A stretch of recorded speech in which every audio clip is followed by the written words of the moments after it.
नमस्कार शेतकरी मित्रांनो, आज आपण आहोत राहुरीमध्ये आणि राहुरीतल्या एका प्लॉटमध्ये आज आपण ऑर्गॅनिक भारत मिशनचं एक सुंदर प्लॉट आलेला आहे. तो प्लॉट बघण्यासाठी आलेलो आहोत.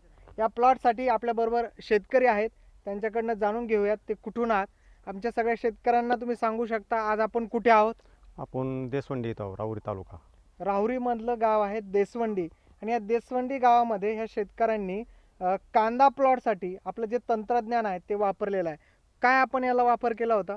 मी सुरुवातीला बेसल डोस बरोबर 1 किलो मल्टीप्लायर टाकलं होतं त्याच्यात. बर आणि त्याच्यानंतर एक 20 दिवसांनी 8 दिवस दर 8 दिवसाला याचे स्प्रे चालू होते. दर 8 दिवसाला आपण याच्यामध्ये स्प्रे घेतले होते. कशाचे स्प्रे घेतले होते? मल्टीप्लायर आणि ऑल क्लिअरचे. मल्टीप्लायर आणि ऑल क्लिअरचे आपण स्प्रे घेतले. किती स्प्रे झाले याच्यावर ह्या कांद्यावर? 3 स्प्रे झाले याच्यावर. 3 स्प्रे झाले.